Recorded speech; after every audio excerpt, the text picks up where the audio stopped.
That weren't here yesterday. My name is Heather Fonstock. I am the CEO and director of Waterview Learning Academy. It is a nonprofit secondary school. We teach 6th through 12th grade in Wilmington, North Carolina. I was an educator in the public school system and hated it.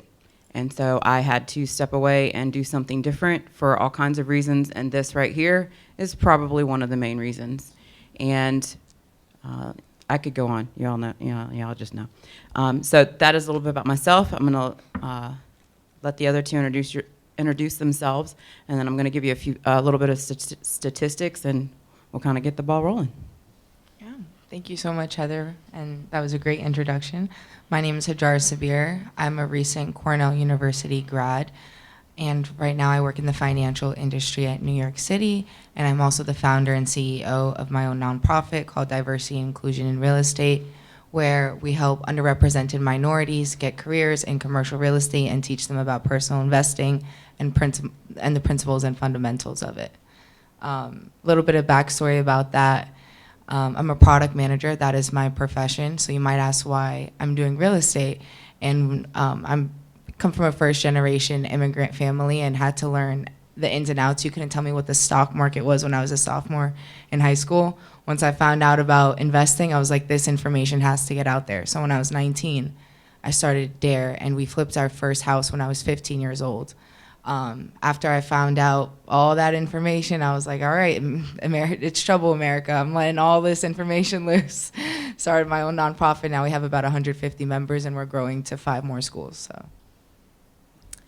thank you. My name is Kimberly Green, and I am the founder and CEO of Golden Crest Executive Consulting, and we specialize in operational efficiencies and data optimization for better outcomes. This topic is very important, and one of the things that I do and that I love to do is I sit on the school of public charter school in North Carolina. And our foundation, which is a national organization, and there's KIPS all across the nation. And we got a chance to participate in a HEAL Day, which is going to the Capitol and using all the information and data that we've gleaned from years to understand that teachers and our students, they need mental health. So we got a chance to advocate and to do some public policy advocacy. So being able to make some change from the top down. Getting to know Heather, who's also a fellow educator in North Carolina. And I just like sharing some of the things that she goes through with private schools and charter schools or public schools or where there's education. And one of the things we did talk about was teachers, as well as students, but teachers. And we talked about the teacher attrition issue in the state of North Carolina, which I also know is happening across the nation. So I know she has some very interesting stories, and I've learned so much from her. And again, I glean data, but I also glean stories. So when it comes to teachers, sometimes I like to look to someone like Heather to understand, well, what do teachers really need? Do you know what you just asked now? So yesterday we actually were, there was a panel about the social and emotional learning of students. Well, that is a very big topic. That's a hot topic that's very important. And in a way, that's where we have to start. But we can't start there if, again, kind of where I was earlier, if we aren't the exemplars. If we don't know if we can't be an example of social and emotional in ourselves, then how can we teach that? How can we share that? And one of the things, I'm going to throw a few statistics and a story again as to what one of the things behind Waterview, but this is a report. Can't even get it now, of course not. In 2022, the United States, the National Educators Association did a survey. 90% of teachers have experienced more work-related stress. 91% report that their job has adversely affected their mental health. 66% say that their school does not have measures in place to monitor and manage stress burnout. 3% have self-harmed. 10% have had a relationship breakdown. 82% have suffered loss of sleep. And there's one about 28% have increased their use of alcohol. Self-soothing. So if we're self-soothing, what do you think the students are doing? And for me, a lot of times it does start with ourselves. We have to have self-respect. We have to stop pushing ourselves. We have to be able to say no. And that for me is the biggest thing. I have to say no. It's a learning curve. I have to put myself first. And she spoke about it earlier, love. For me, love, you got to love yourself first. And from there, everything can kind of trickle down. But in order for me to love myself, as far as the public sector, it has to also come from the top. You know, one of the reasons I walked away from public school was the demands on me as a teacher took me away from what I was trained to do, what I went to school to do, from my craft. And yet you wanted me to build relationships. You wanted me to support the students. You wanted them to meet certain test scores. But yet I was so far removed from the classroom. I spent the majority of my day in an IEP meeting, in a staff meeting, not teaching. Probably 60% of my school year was out of the classroom, professional development, anything like that. And I was not connecting with the students. When I stepped away and started Waterview 12 years ago, that made the biggest impact on me. I love going to work. I get to do what I went to school to do. I think we're all given a craft and a God-given talent, and by God, I have found it, and I'm gonna roll with it. And I think we all need to have that opportunity, but I wasn't given the support. You know, in the public school system, I had taught almost 11 years. Why do you need my lesson plans? If I've taught 11 years, why do you need my daily lesson plans? There were just so many demands that sometimes I think the admins go through that routine, go through those demands that are put on them, and don't think about the outcome. One of the things that I would really like to see, school board administrators, the higher ups, I think they need to go spend, I don't know, a good 2 or 3 days in a classroom, like a sub. You hand them a sub lesson plan, have fun. Because sometimes they're so far removed, they haven't been in a classroom for so long, things happen, they change in an instant. And COVID just brought a lot of things out, but a lot of them have not been in a classroom since all of that transition has happened. And I think they need to put their boots on the ground so they actually can relate to us and understand where we're coming from as educators. Hajar, is that correct, Hajar? Yes. Yesterday, I thought that you said something very interesting and important.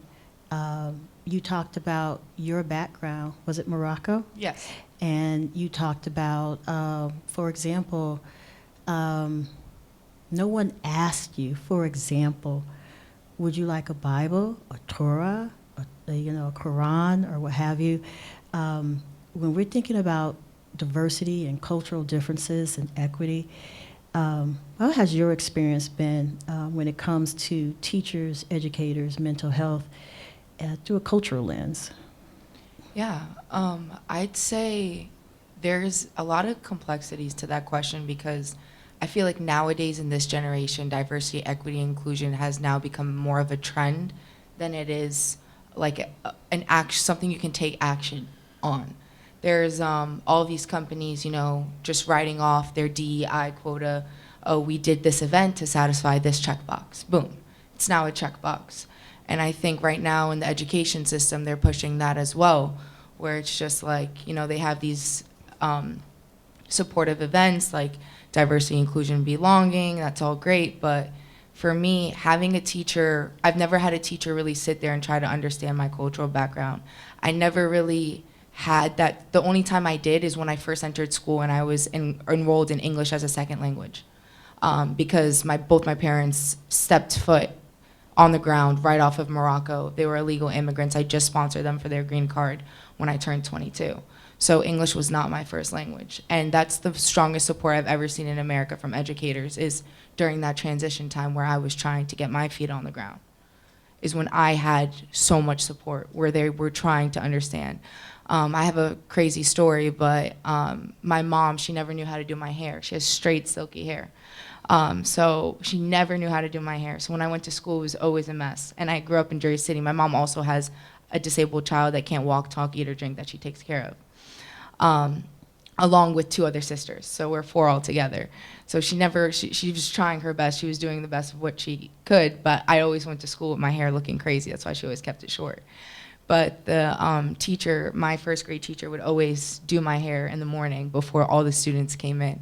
And that in itself meant the world to me, because we built like a mother-daughter relationship. And she told me, she's like, yeah, I don't have kids, like I live alone. And at the time I was in first grade, but these are memories I can pull back from. And that's a good example of somebody you want to touch your hair, right? Yes, okay. Exactly. Full circle moment right there. That's a full circle moment right there. Wow, yes, but it's exactly that. But in terms of teachers, like I really have a sore eye for, like, I just empathize with so many people. And I think, like, all good things come out of negative experiences in life. You learn, you grow thick skin, you learn the game. There's so much good that comes from hardships. And I pride myself in the fact that I had to go through so many hardships, because, like, it's built me to where I am today. But I think goes simpler with teachers.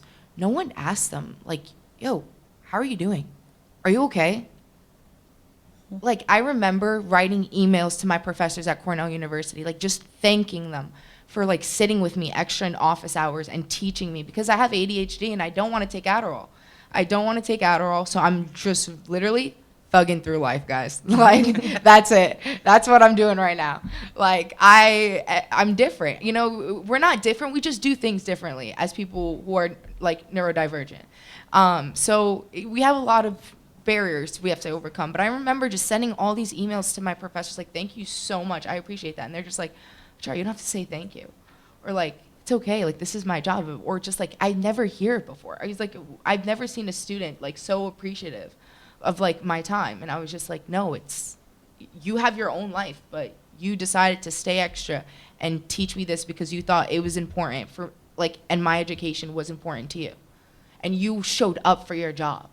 You don't find people nowadays showing up for their job. My dad's a pizza man, and he shows up as a pizza man. He takes it with pride. He will not sell you a pizza if the crust is not leveled out to where he's insane. He's a perfectionist. He's been doing it for 22 years. So, like, it's just people showing up for their job and really caring about it. And then also being the student, do your job. Like, hey, thank your teacher. Teacher Appreciation Day could be every day. Yeah, and I get it. And because that's the world of shoulds, right? Mm-hmm. But if the world really operated in shoulds, we all be shoulding all over ourselves, wouldn't we?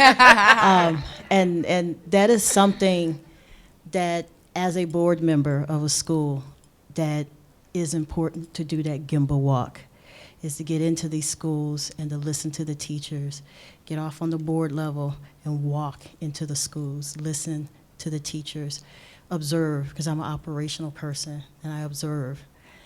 One of the reasons I'm on the board as diversity is not that I'm a millionaire, and it's not that I'm this really huge donor or anything like that. I'm on the board in diversity because, like Lexa said, I'm just a parent. I have all this background and all these degrees, but, you know, I was nominated to be on the board because they knew I was passionate about education. I have a son with autism, and I spent how old is he now? Let's just say I spent 25 years learning autism from the ground up. And that means I had to get into these schools with these educators, and I had to partner with them as teachers and becoming a substitute teacher, and then from there becoming a learning strategist, and then from there whatever it took to get my son to graduate with a diploma versus a certificate. And I had to get in there with culture differences and partnering and things like that. So it hadn't a doggone thing to do with any accolades. It's because I was a parent and I was passionate and I believe and should. And for me, understanding what it's like to be in the teacher's shoes and a parent, And that makes me an effective board member because I can get in there and advocate for the bottom up. So those things are very important. Another question I like to throw at the panel in the terms of education, and I love those numbers because you know I like numbers. Right? Yes, I do. Yes. I love the numbers you gave when we're talking about these teachers and the help that they need, right? Whether we're going to our senators and advocating for this or funding or what have you, these numbers and these attritions, I mean, we think about first responders, right? Teachers should be first responders too. And if our doctors are being burnt out in healthcare, our teachers are being burnt out in education, what are some strategies that can be offered to address some of these issues? That's a good question. And the bottom line for me is resources. Putting the resources in our face, in our hands, communicating, things like this where you know, a community can come together and kind of empower each other. But another thing for me is allowing for individuals, educators, healthcares to have personal boundaries, to take a few minutes for themselves. And back to what we've kind of talked about all morning, we're human. We all have a story. We all have, at the end of the day, we all have similar emotions, and we need those moments. Even my kids, it's the same. I tell them, go take a smoke break. That's what they do. We all need it, and we need those opportunities, and we need those built into our day. The appreciation, you know, as anybody, human nature, emotion, we like to feel appreciated. If we're a hard worker and we're dedicated, just a thank you, a hug, something, just a job well done, so you don't get that burnout. But for me, it really is. It's about allowing myself to have a boundary and know I have to pause and I have to say, if I can't control it, it's not my problem. If it's now in somebody else's hands, and I have to wait for the response back. And you know, we could talk about this all day, especially if, you know, like a little background too. I have multiple sclerosis, so I am epileptic, and but like I show up every day. And I do that for my students because I don't want them to think that just because they have something going on, they can't show up. And I do. Do I have bad days? Sure I do. But I have a private school. I'm allowed to have a teacher-led almost environment, and I allow my teachers to do the same thing. You need a minute? Go take a minute. You need that coffee because your traffic was? Go get it. I got your class. And that's, to me, it's just putting that human touch back into it. Can I piggyback off of that? That is what I'm fighting for now. I feel like society has almost become too sensitive, where now like teachers are afraid like to overstep boundaries with students. But like I said earlier, vulnerability is truly the glue of all relationships. Now, throw it back. I was in first grade at the time. If that teacher were to try to do my hair or try to touch my hair in the same way that she did years ago, I'm sure that would raise some eyebrows. Yeah. I'm sure either the principal, another teacher, a guidance counselor, would have walked by and said, okay, something's going on here, something's not, or that would have raised an eyebrow or a concern.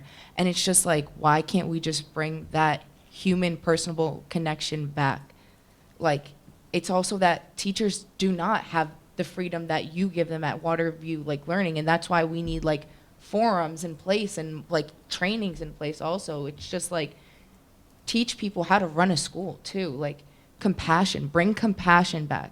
Bring empathy back. Like, true, genuine human connection where, you know, the teacher cares and then the student develops. Like, you can't force a student to like you, of course. That's just a natural, you know, relationship and feeling that comes with having a teacher-student relationship. But what you can do is like try to make a symbiotic relationship where it's mutually beneficial. The teacher's benefiting off of the student's presence and the student's benefiting off the teacher's presence. And you create this classroom environment, this school environment where people want to show up. Like, the teachers are motivated to come see their students. They look at them as if they are their own. Mm-hmm. And it's just like a special touch that teachers do have. Like when you talk to a teacher, you almost know they're an educator without them telling you they're an educator. Yeah. It's crazy. And I actually have a question. So this is something recent in the county that I live in, the public sector, the board just voted to kind of circle back on what you're doing, and it just drives me up a wall. So bottom line, the county that I live in, the public sector, they have decided to sterilize the classroom. You can no longer have anything personal on the walls. You can no longer hang art on the walls.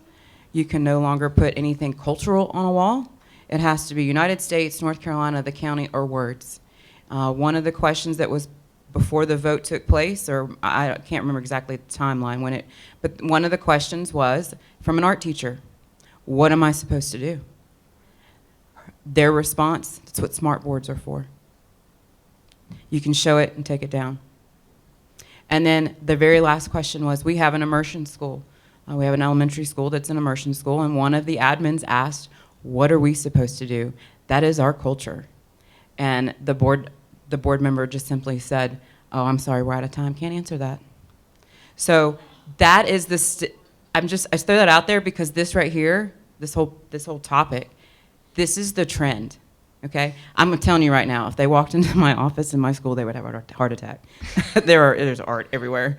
There's culture exploding because I want it to feel like home. I want them to feel welcome. I want to enjoy going to work. So my question is to you, what do we do with yes, I hear lots of shock and awe. So I mean, this is the trend.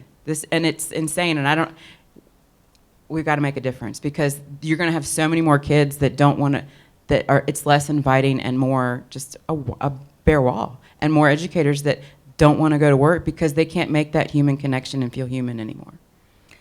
I agree, which is why I'm passionate about chartered schools. One of the things that I went and advocated for on the Hill was for school choice, right?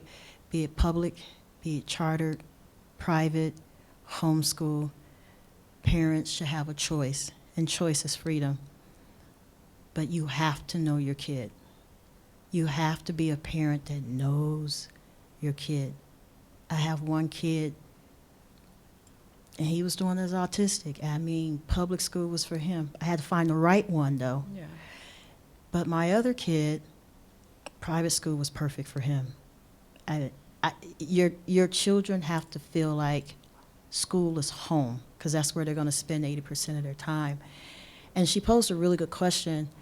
And I know out here someone is a family of teachers and want to know if you have anything to share, because you've lived and breathed teacher and educator for generations in your family. Care to share? Yeah, a couple things. One, I love your.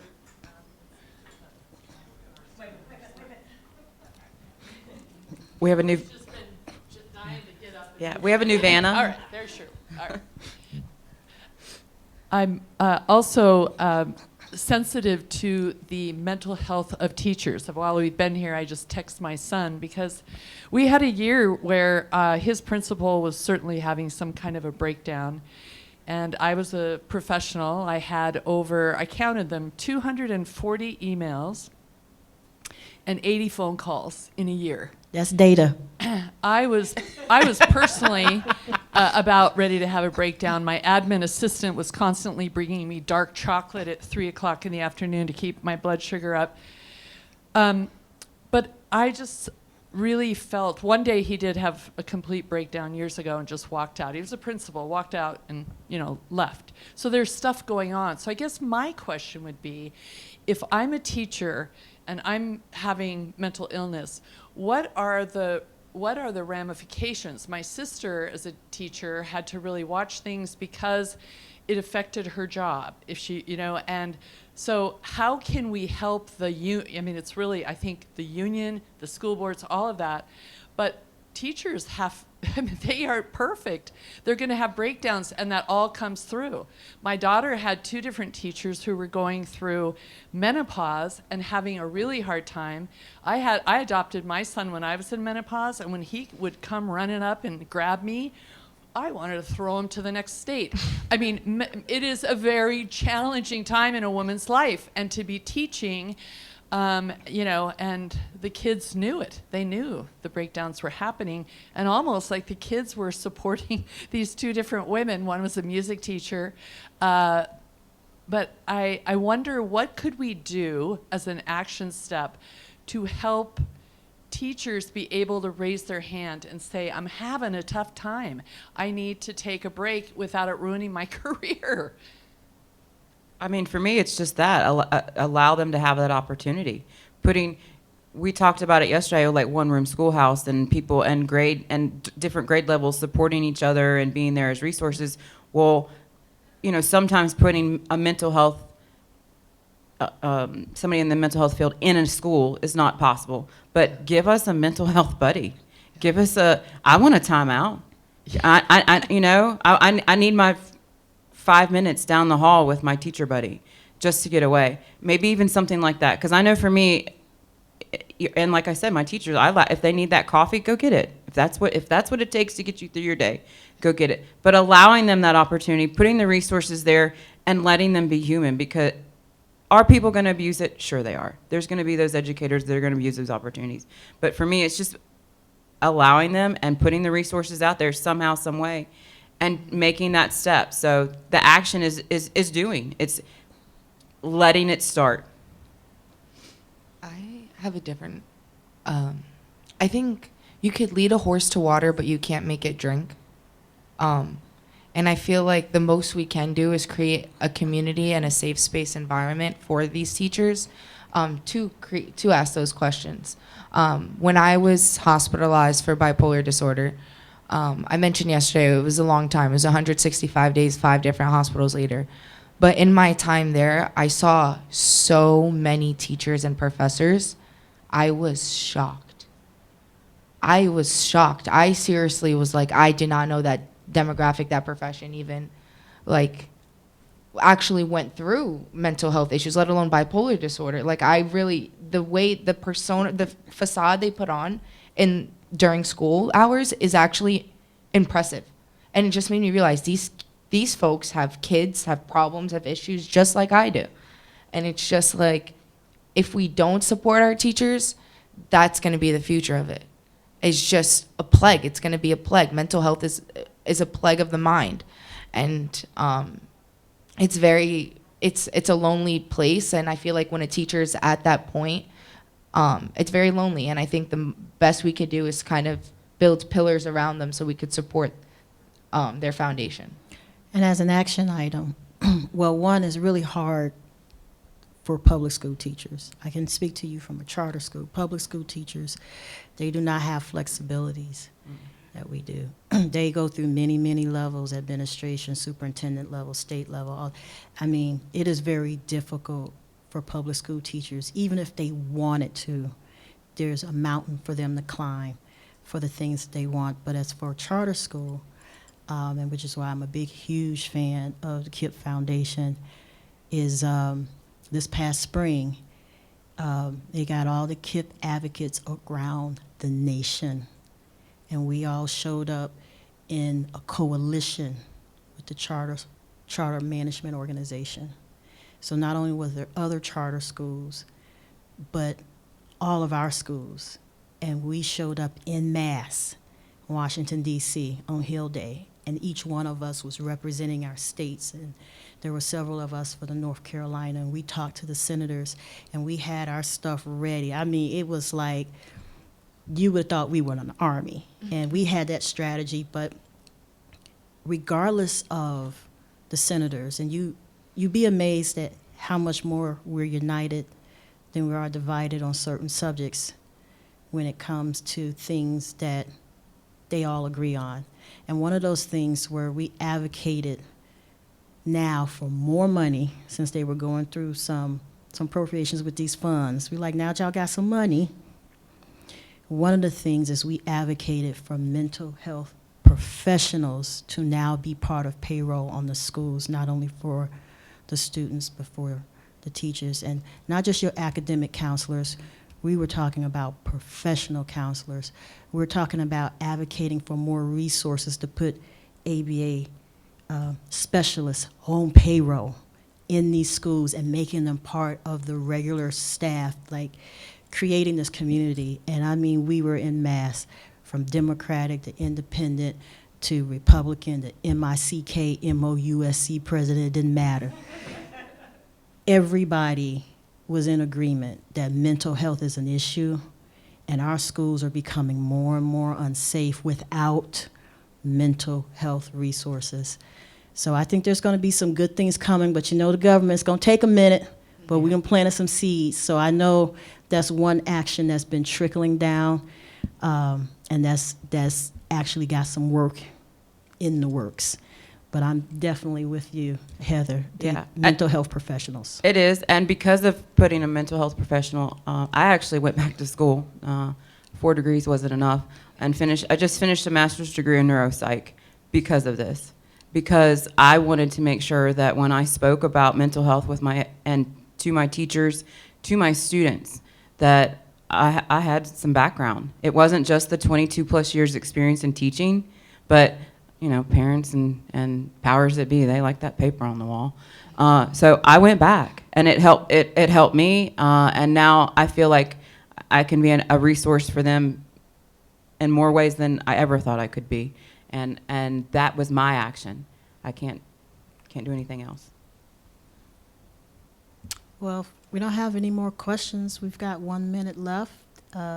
Any other questions in the audience? Yes. I just have a quick comment. I don't know if you want me to have a mic. Yep. There's a mic right there on the end. You can have mine. Okay. We'll share.